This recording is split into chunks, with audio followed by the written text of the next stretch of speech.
আসসালামু আলাইকুম ফ্রেন্ড, সবাই কেমন আছেন? আশা করি সবাই খুব ভালো আছেন। ওয়েলকাম টু মাই চ্যানেল রুমার রান্নাঘর। নতুন একটা রেসিপিতে সবাইকে স্বাগত জানাই। তো ফ্রেন্ডস, আমার আজকের রেসিপি মুসুর ডাল দিয়ে বানিয়ে দেখাবো। তো আজকের আমার যে রেসিপি সেটা আপনারা ভাতের সাথেও খেতে পারেন, অথবা রুটি, লুচি, পরোটা এসবের সাথেও খুব ভালো যায়। এই রেসিপিটা বানানোটা খুবই সহজ আর টেস্ট মুখে লেগে থাকবে, কথা দিতে পারি। তো চলুন ভিডিওটা শুরু করা যাক। প্রথমেই একটা পাত্রে আমি মসুর ডাল নিয়ে নেব। 1 বাটি পরিমাণ, 200 গ্রাম আছে। তো এটাকে খুব ভালোভাবে ধুয়ে নিতে হবে যতক্ষণ না ডাল থেকে পরিষ্কার পানি বের হয়ে আসে।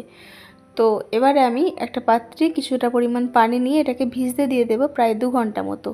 2 ঘন্টা পর আমি ফিরে এলাম আর আপনাদের দেখাবো। দেখলে আপনারা বুঝতে পারবেন ডালটা কতটা সুন্দরভাবে ভিজে গেছে। প্রত্যেকটা ডালের মুখগুলো ফেটে ফেটে গেছে। ডালটা কিন্তু আমার সুন্দরভাবে ভিজে গেছে। এখন এই ডাল থেকে পানিটা ফেলে দেব আর একটা মিক্সিং জারের মধ্যে অল্প অল্প করে নিয়ে এটাকে মিক্সি করে নেব। আপনারা চাইলে এটা কিন্তু শিলপাটায়ও করে নিতে পারেন। তো আমি একটু কাজের সুবিধার্থে বা সময় কমের ক্ষেত্রে আমি এটাকে মিক্সিং জারে করে নিলাম। দিয়ে দিচ্ছি 2টো কাঁচা লঙ্কা, কয়েক কোয়া রসুন, আর দিয়ে দিচ্ছি অল্প একটুখানি আদা, আর দিয়ে দেব 1/2 চামচ পরিমাণ গোটা জিরে আর 1/2 চামচ পরিমাণ গোলমরিচ। এবার এটাকে খুব সুন্দর মতো ব্লেন্ড করে নিয়েছি। পুরোটাই আমি ভালোভাবে ব্লেন্ড করে নিয়েছি। আর একটা পাত্রে নিয়ে নেব। এখানে এখন দিয়ে দেব পরিমাণ মতো নুন।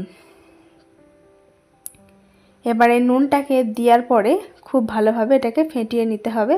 আমি একটা হ্যান্ড হুইস্কির মাধ্যমে খুব ভালোভাবে ফেটিয়ে নেব। আপনারা চাইলে এই কাজটা হাত দিয়েও করতে পারেন। আর মনে রাখবেন, এই ডালটা যখন ফেটিয়ে নেবেন অনবরত একদিকেই ঘুরিয়ে ঘুরিয়েই ফেটিয়ে নেবেন, তাহলে কিন্তু খুব সুন্দরভাবে ফ্লাফি হয়ে যায় আর তাড়াতাড়ি হয় এটা। দেখবেন আমি প্রায় 10 মিনিট মতো এটাকে ফেটিয়ে নিয়েছি। তারপরে এই মুসুর ডালটা খুব সুন্দরভাবে হালকা হয়ে গেছে। একটা পাত্রে আমি অল্প একটুখানি তেল ব্রাশ করে নিয়েছি আর একটা বাটার পেপার দিয়েছি। আপনারা চাইলে কিন্তু সাদা পাতাতেও করে নিতে পারেন, কিংবা যে কোনো পাত্রে একটু তেল ব্রাশ করে তার মধ্যেও দিতে পারেন। তো একটা একটা করে আমি বড়ি দেওয়ার মতো দিয়ে নিলাম। এবার অন্য একটা পাত্রে আমি পানি বসিয়ে দিয়েছিলাম। পানিটা প্রায় এখন ফুটবো ফুটবো হয়েছে। এই পর্যায়ে আমি দিয়ে নিচ্ছি, বসিয়ে দিলাম ডালের বড়িগুলো। এবার একটা পাত্র দিয়ে ঢেকে দিলাম প্রায় 10 মিনিটের জন্য।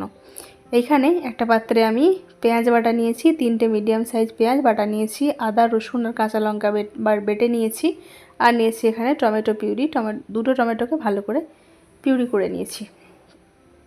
এবারে মশলা আমার 1/2 চামচ পরিমাণ করে লাগবে কাশ্মীরি লঙ্কার গুঁড়ো, হলুদ গুঁড়ো, ধনে গুঁড়ো, জিরে গুঁড়ো, আর এখানে সবথেকে বেশি যেটার প্রয়োজন সেটা হলো হিং। ততক্ষণে ডালের বড়িগুলো সেদ্ধ হতে থাক। আমি এদিকে একটা কড়াই বসিয়েছি, মশলাটা কষিয়ে নেব। যার মধ্যে অল্প পরিমাণে তেল দিলাম আর দিয়ে দিচ্ছি 1 চামচ পরিমাণ গোটা জিরে আর কয়েকটা শুকনো লঙ্কা, 2টো তেজপাতা ফোড়নে দিয়ে নিলাম। এবার একটু অল্প নেড়ে চেড়ে দিয়ে নেব এখানে 1 চামচ পরিমাণ আদা, রসুন আর কাঁচা লঙ্কা বাটাটা। এবারে দিয়ে দেব 1 চামচ পরিমাণ হিং। 1 চামচ থেকে একটু কম দিলে হবে। দেওয়ার পরে খুব ভালোভাবে নেড়েচেড়ে এটাকে কষিয়ে নিতে হবে। আদা, রসুন, হিং, এটা খুব সুন্দর ফ্লেভার বের হবে। খুব ভালোভাবে নেড়েচেড়ে মিশিয়ে নেওয়ার পরে একটু ভেজে নেওয়ার পরে এখানে পেঁয়াজ বাটাটা দিয়ে নিলাম। আপনারা চাইলে কিন্তু পেঁয়াজ বাটাটা এখানে স্কিপ করতে পারেন। তো আমার কাছে গ্রেভিটা একটু ঘন ভালো লাগে, তাই জন্য আমি পেঁয়াজ বাটা একটুখানি অ্যাড করে নিয়েছি। আপনারা চাইলে স্কিপ করতেই পারেন। তো পেঁয়াজ বাটাটা দেওয়ার পরে অনেকক্ষণ কষিয়ে নিয়েছি। পেঁয়াজের পানিটা শুকিয়ে যখন তেলটা ছাড়তে শুরু করেছে তখন আমি শুকনো মশলাগুলির মধ্যে অ্যাড করে দিয়ে খুব ভালোভাবে একটু কষিয়ে নিয়ে টমেটো পিউরিটা দিয়ে নিলাম। এবার টমেটো পিউরিটা দেওয়ার পরেও খুব ভালোভাবে এটাকে নেড়েচেড়ে কষিয়ে নিতে হবে, যাতে করে টমেটোর কাঁচা গন্ধটা চলে যায়। এবারে প্রায় 5-7 মিনিট মতো কষিয়ে নেওয়ার পরে এখানে দিয়ে দিচ্ছি নুন আর স্বাদ মতো নুন আর পরিমাণ মতো পানি। গ্রেভিটা আপনারা যেরকম রাখবেন সেরকমই দেবেন। তো দেখলেন ডালের বড়াগুলো কিন্তু খুব সুন্দর ফ্লাফি হয়েছিল, আর তার জন্য কিন্তু খুব স্পঞ্জি হয়েছে, নরম হয়েছে ডালের বড়াগুলো। আপনারা চাইলে কিন্তু এই ডালের বড়াগুলো ভেজে নিতেও পারেন, তো আমার কাছে মনে হলো একটু ভাপিয়ে নিলেই ভালো হবে। তো এখন আমি দিয়ে নিচ্ছি সব ডালের বড়াগুলো এখানে। তো শেষ পর্যায়ে আমি কিন্তু আর পাতা দিইনি এর মধ্যে, ডাইরেক্ট একটা পাত্রে নিয়ে তেল ব্রাশ করে তার মধ্যেই দিয়েছিলাম। খুব সুন্দরভাবে কিন্তু এগুলো এখন ভেপে গেছে, দেখলেই বুঝতে পারছেন। তো ডালের বড়াগুলো এই গ্রেভির মধ্যে দেওয়ার পরে কিন্তু বেশিক্ষণ ফোটানো চলবে না, কারণ ডালের বড়াগুলো খুব তাড়াতাড়ি কিন্তু গ্রেভি টেনে নেয় বা পানি টেনে নেয়। শেষ পর্যায়ে অল্প একটু ধনেপাতা দিয়ে 1 থেকে 1.5 মিনিট মতো ফুটিয়ে নিয়ে ফ্লেমটা অফ করে দেব। আর তারপরে প্রায় মিনিট 5 রেস্টে রেখে দেওয়ার পরে এরকম একটা টেক্সচার এসেছে।